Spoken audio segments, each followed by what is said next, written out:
Entonces, volvemos a la idea de, bueno, ¿qué es química biológica? Entonces, química biológica, como ya vimos en la primera clase, es el estudio de los procesos químicos dentro y relacionados con los organismos vivos. Y en general, cuando estamos estudiando química biológica, lo que estamos mirando son los pedacitos por aparte, una proteína, una enzima o una proteína estructural.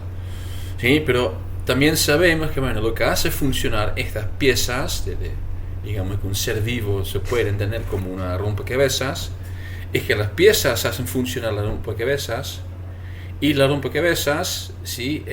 Necesita las piezas, ¿sí?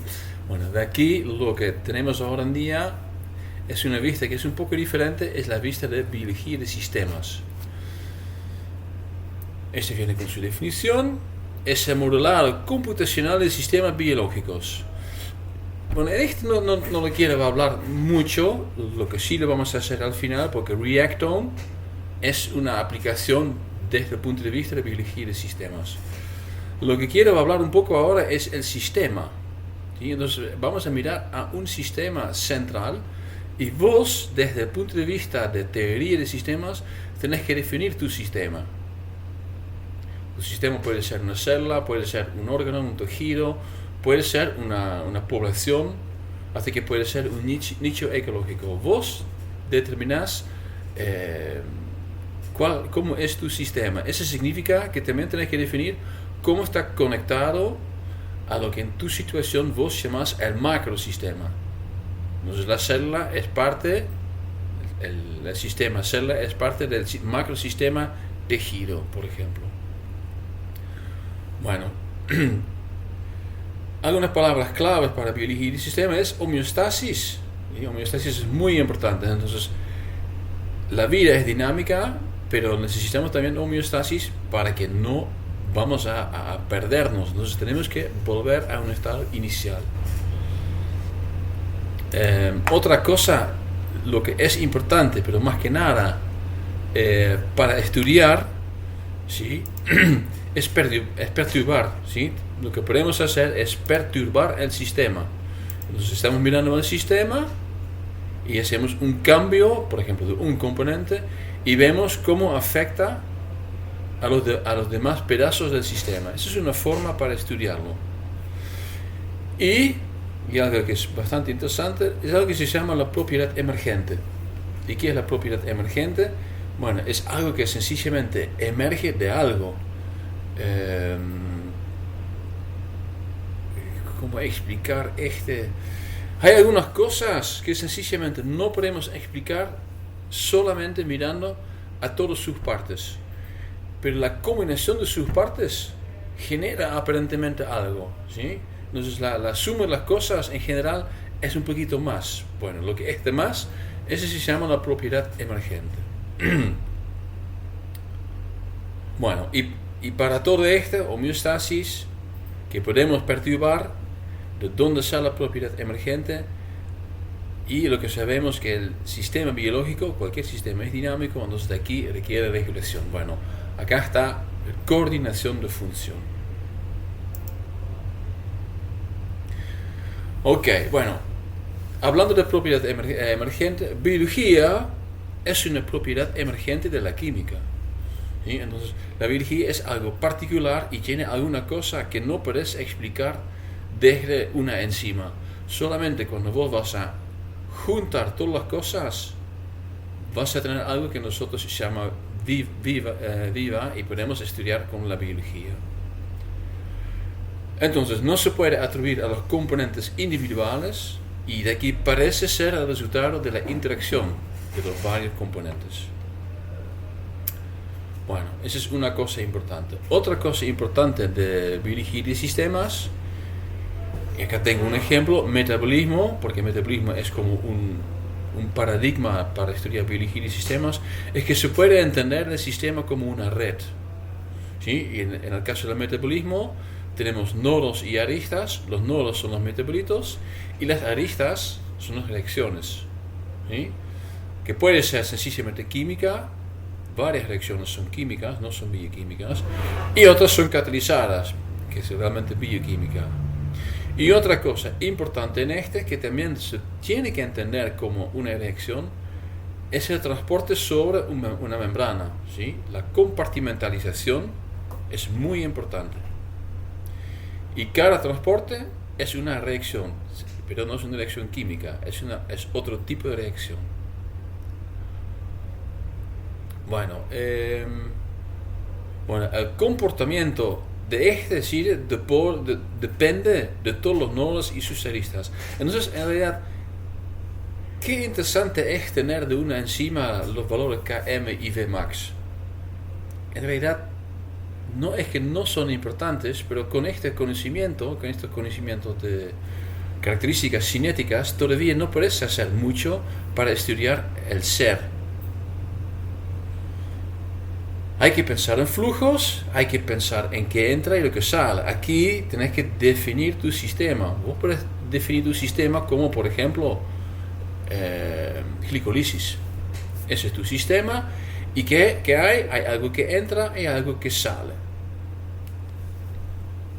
Bueno, obviamente existe algo que se llama autorregulación. Eso es lo que vamos a ver bastante cuando vamos a la última clase de metabolismo especializado, y lo que es importante siempre es el contexto.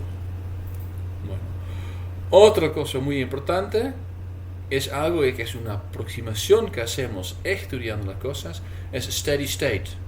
Entonces, si vamos a estudiar algo, en general hacemos la asunción que este sistema se encuentra en un steady state. Eso significa no significa que no hay flujos, no, significa que todos los compuestos mantienen la misma concentración. Aquí es importante lo que entra y lo que sale. Que obviamente eso es una simplificación, ¿sí? Pero bueno, hay que ver al conjunto. La simplificación de steady state, vamos a perturbar este sistema. Entonces, por ejemplo, decimos, bueno, vamos a aumentar el flujo, o vamos a generar más entrada de un compuesto. Esa sería una perturbación, y lo que podemos mirar es cómo vuelve el sistema al steady state, homeostasis. Ok, bueno, obviamente hay un montón de cosas que son importantes si vamos a mirar a la regulación de función. Coordinación o regulación es más o menos lo mismo. Vamos a mirar, por ejemplo, la regulación de actividad enzimática. ¿Sí? Hay un montón de factores que determinan al final el nivel de actividad de una proteína. ¿Sí? Acá lo puse en 3 factores con subfactores. Entonces, la concentración de la proteína obviamente es muy importante. Pero bueno, algunas cosas que no siempre estamos pensando es, por ejemplo, la ubicación. ¿Sí? Entonces, si tenés una proteína que tiene que hacer una reacción con un fosfolípido, esta enzima debería estar cerca del fosfolípido, que en general se encuentra en o cerca de la membrana. La concentración de la proteína obviamente depende de la concentración de ARN, depende del nivel de transcripción y depende del nivel de degradación de ARN, depende del nivel de degradación de la proteína, depende del nivel de la traducción, depende de la vida útil. Es toda una lista. Bueno, luego, si conoces la concentración de la proteína, podemos mirar el estado de la proteína. Como ya miramos en las clases del primer bloque, en qué conformo está, ¿sí? Y acá podemos mirar qué conformos hay sin cualquier ligando. Podemos incluir a alostería, ¿sí? Donde vamos a mirar al efecto de ligandos no sustrato, o puede ser efecto de un ligando sustrato. ¿Sí? Son 2 formas de regulación parecidos, pero al mismo momento diferentes. Y podemos pensar en activación y desactivación, no solo por alostería, pero por ejemplo también por fosforilación o otras modificaciones post-traduccionales. Tercer parte, el estado metabólico, ¿sí? Las concentraciones locales de los sustratos. Una Km y un Vmax es interesante, pero si no tenés, por ejemplo, sustrato de entrada, puedes tener una Km que genera mucho flujo, si no tenés nada de entrada, no vas a tener actividad. Bueno, ese es el problema que tenemos cuando estamos solamente mirando a una enzima. Y que de aquí, para estudiar realmente cómo funciona la química biológica, tenemos que mirar al sistema más grande. Bien.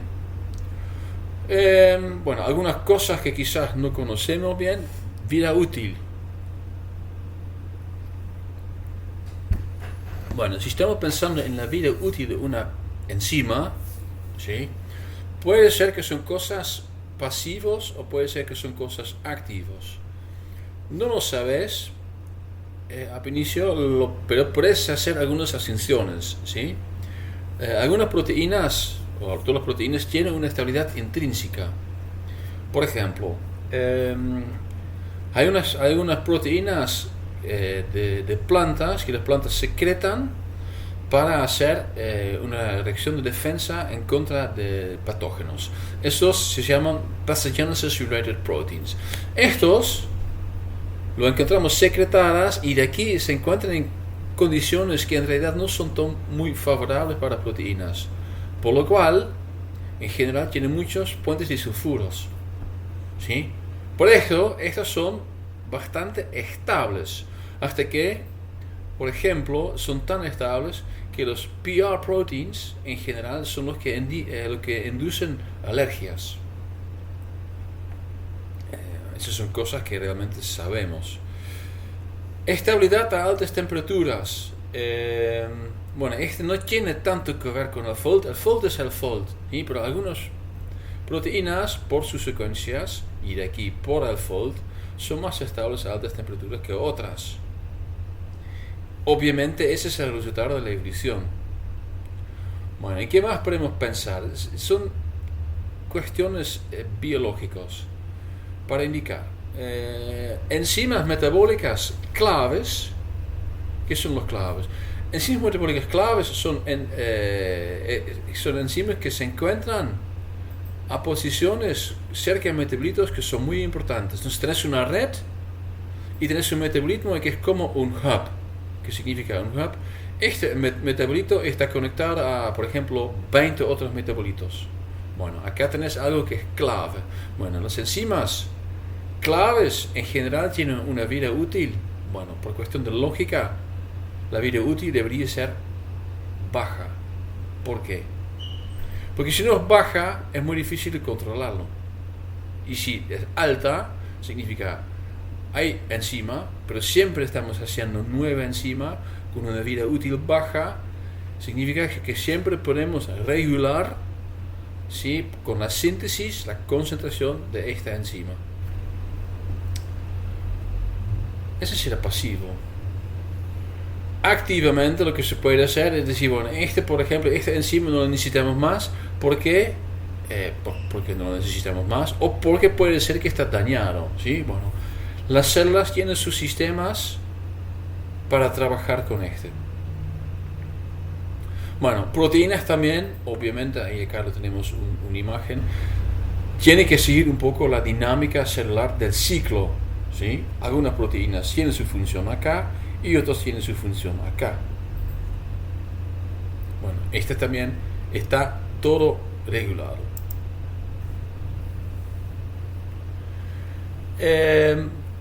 Bueno, si tenemos una proteína y la concentración está, según nuestro sistema, demasiado alto por un cambio de, por ejemplo, ciclo celular, lo que vamos a hacer es vamos a mandar estas proteínas a lo que se llama la proteasoma, que es un complejo de varias proteasas en el cual entra todo lo que tenemos que, bueno, reciclar, ¿sí? Porque todos los aminoácidos que tienen estas proteínas lo queremos usar de nuevo. Bueno, este también está regulado. Si hay algo dañado, hay algunas proteínas que lo detectan, aquí lo acoplan a lo que se llama ubiquitina, y las proteínas ubiquitinadas en general se dirigen a la proteasoma. Bueno, acá este proceso de unir ubiquitina a proteínas está hecho por ubiquitina ligasa, ¿sí? Y existen varias, y en general tienen una muy alta especificidad. Y de aquí podemos explicar que este tiene un sistema que genera un sistema con alta regulación. Bueno, función celular, ¿sí? La ubicación. Esa es la parte simple, ¿sí? Una proteína ejerce su función en función de su ubicación celular, ¿sí? Y ya miramos de que, bueno, algunos tienen el péptido target clásico, pero después de este, por lo cual entra en el retículo, en general tienen otros motivos, ¿sí? Tienen una señal para, bueno, se llama retención al ER, en realidad es un poco diferente. Lo que pasa con esa señal, creo que es KDEL, se van normalmente a la vía secretoria, nos van a entrar en el Golgi, pero en el Golgi se dan cuenta, pero esta secuencia tiene este señal que en realidad pertenece al retículo y lo van a volver al retículo. Entonces es un ciclo. Va al Golgi, vuelve al ER. Es medio costoso, pero bueno, está funcionando. Hay varios otros motivos. Hay algunos motivos que, por ejemplo, están involucrados en secreción dirigida. Un lindo ejemplo es el motivo RXLR, que son las proteínas de Plasmodium, y también se ocurre en oomycetes como Phytophthora, que es una peste de plantas, de papa más que nada. Si la proteína tiene este motivo, lo vamos a secretar no en una forma simple, lo van a secretar en una forma para que se inyecta en la célula del hospedador, en el plasmodium, ¿sí? Será, por ejemplo, la célula de sangre, y con oomycetes será una célula de la planta. Entonces, función celular bien regulada. Adentro de la sopa para mí, el sitio solo es como una sopa, ¿sí? Y en la sopa también hay varias cosas, como una sopa de verduras, ¿sí? Con varias cosas, con zanahoria y parecitos de carne. Bueno, todas estas tienen su función, está regulado. No tanto en general por péptidos o motivos, en general este va más por los dominios, pero está regulado. A ver. Bueno, el punto central es entender para qué tenemos retención y para qué tenemos localización, pero es bastante lógico que hay cosas que son estáticas y hay cosas que son más dinámicas. Bueno, una pregunta de interés, si estamos pensando en el paso de cómo podemos ir desde la química biológica pura, acá tengo una enzima que tiene estas características y su función en una célula, es la diferencia acá entre estos dos tipos de células. Acá la célula procariota, bien simple, y acá la célula eucariota, que tiene un nivel de organización altísima. Y las dos cosas están funcionando.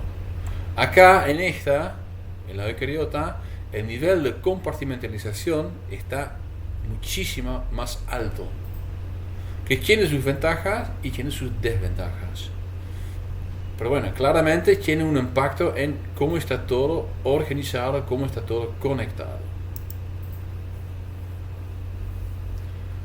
Ok, entonces componente celular, y en general lo podemos mirar en tres formas principales.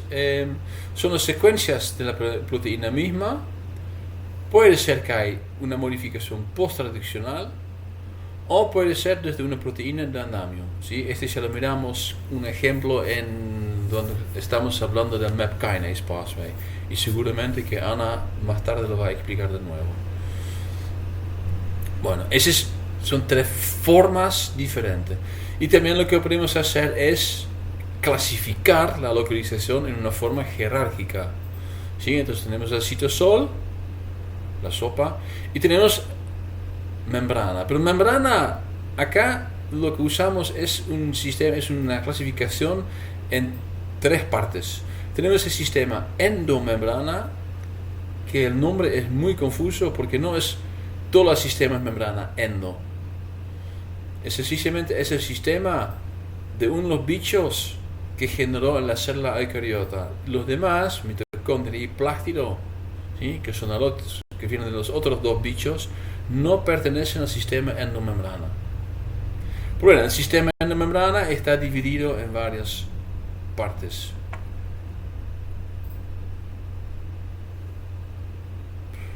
Ok.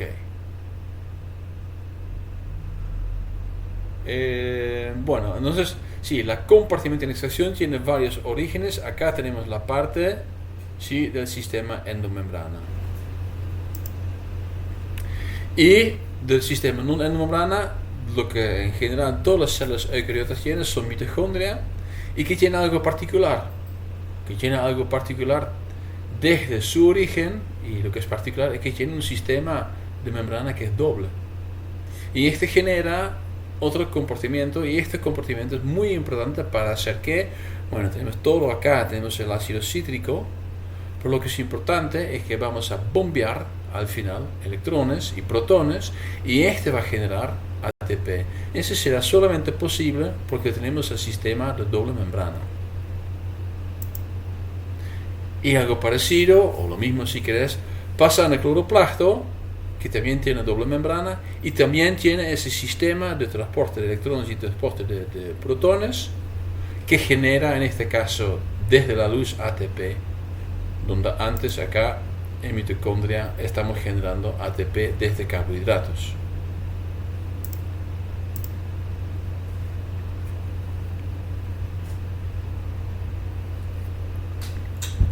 Bueno, ¿cómo podemos clasificar las funciones de la compartimentalización? Es muy importante en generar los flujos manteniendo un steady state, ¿sí? Entonces podemos hacer algo de metabolismo manteniendo un steady state cuando estamos sacando un compuesto y lo transportamos, por ejemplo, a la vacuola, ¿sí? Entonces, bueno, este transporte puede ser activo y puede ser pasivo. Otra función será concentrar, ¿sí? Entonces en el mitocondria y el cloroplasto lo que tiene es que son bastante pequeños, y que aquí lo que tienen para los procesos principales de la célula es la generación de energía y la generación de NADH, ¿sí? Tiene una alta concentración que obviamente que es químicamente, bioquímicamente mucho más eficiente, ¿sí? Entonces en este caso, acá tenemos algo de explicación de cómo puede ser que este funciona en la misma forma que este. Bueno, porque la eucariota, tiene adentro este. Y lo que tiene adentro es la parte más importante, es el metabolismo general o el metabolismo primario. Ok, entonces generar flujos, concentrar las cosas, y como tercera función podemos pensar en que podemos generar microambientes, ¿sí? Por ejemplo, algunas enzimas tienen una actividad que es muy particular, el óptimo, a un pH o un entorno redox particular. Y de aquí tenemos, por ejemplo, la lisosoma y la peroxisoma, ¿sí? Hablando de pH y redox. Pero también los otros organelos, cada uno tiene su estado poco diferente.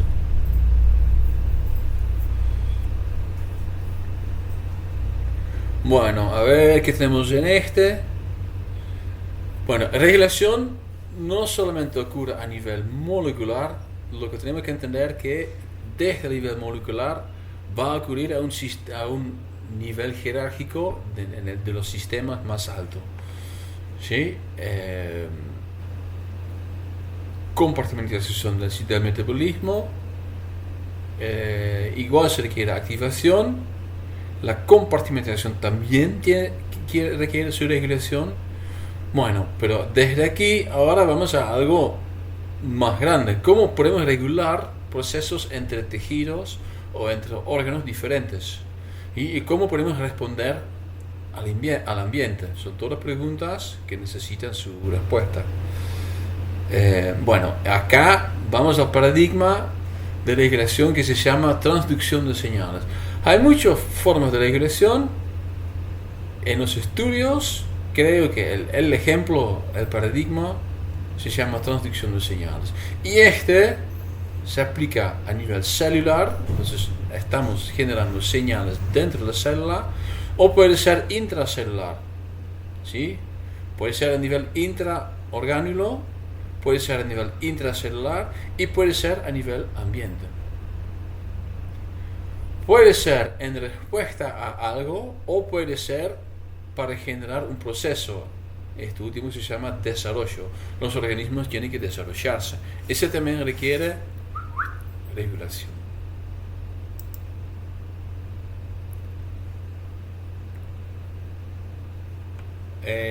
Bueno, debe ser claro que aunque el sistema, por un lado, es un sistema que tiene alto nivel de autorregulación, es una red que de alguna forma es estable, pero mantener para generar la dinámica que se requiere para desarrollo o que se requiere para responder a una señal del ambiente, necesitamos que regularlo. Bueno, acá estamos hablando de transducción de señales. Desarrollo, mantenimiento y el exterior.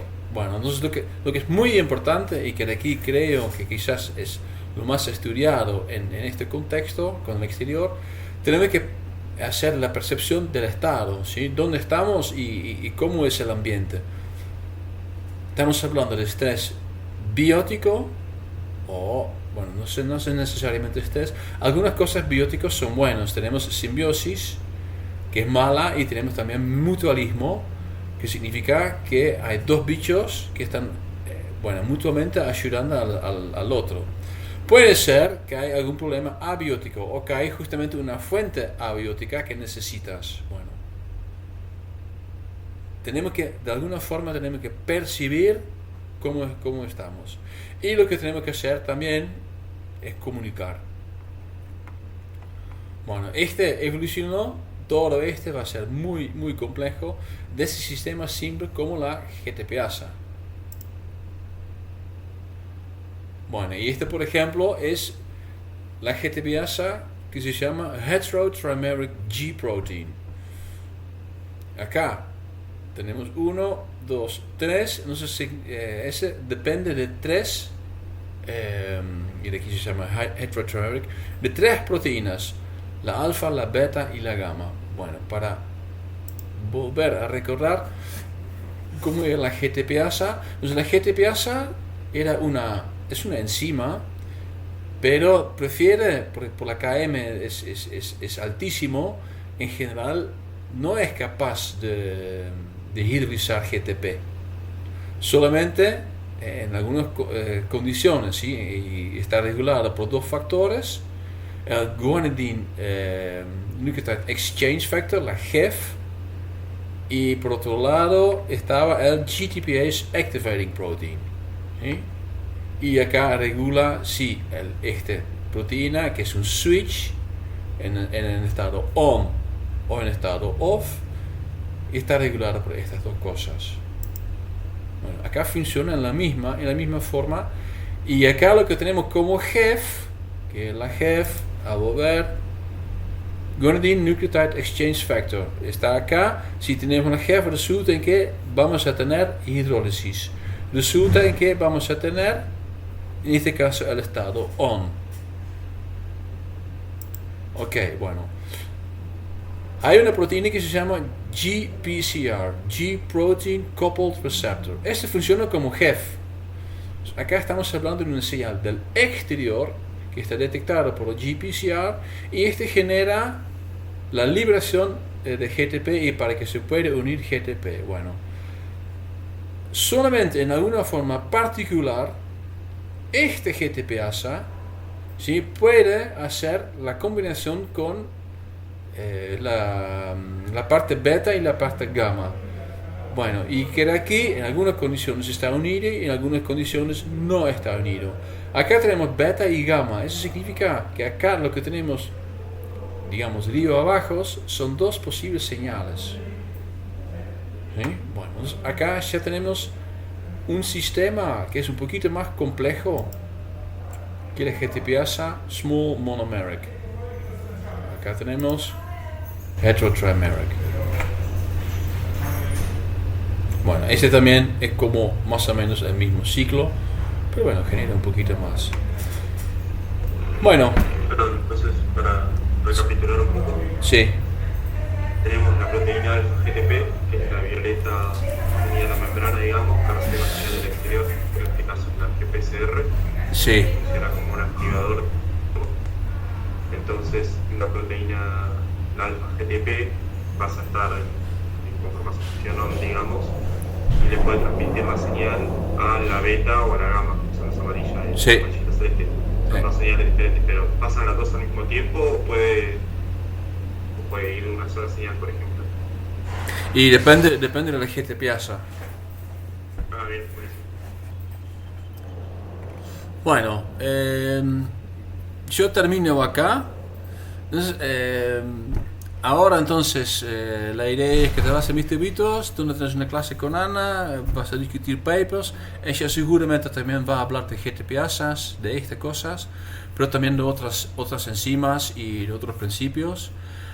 Y el otro coso que sale de coordinación es que desde la próxima clase vamos a hablar del metabolismo. ¿Sí? Bueno, Buenísimo. ok. Ariel, te pregunto. Sí. Está subido el quiz 2, creo, al campus. Y viene el calendario que tiene fecha para esta semana. ¿Para cuándo habría que hacerlo? ¿Qué está, perdón? A ver, para mí que miro en el curso, pero si no me equivoco, vi que aparece en el cronograma como que esta semana está el quiz 2. El quiz formativo 2 aparece fecha esta semana A ver, me fijo. en el cronograma. Y que estuviste un zócalo que dice ensayo, digamos, y aparece una encuesta que se llama ensayo formativo 2 de octubre. Cronograma, ¿dónde tengo cronograma? Ah, sí, acá.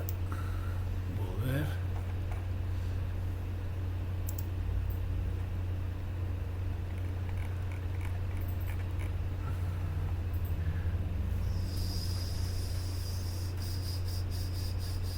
Ah, sí, bueno, estamos un poco atrasados con este. Entonces ya existe el quiz formativo 1, el quiz formativo 2, probablemente la semana que viene. Sí, lo va a estar. Pero cuando está, te aviso. ¿Sí?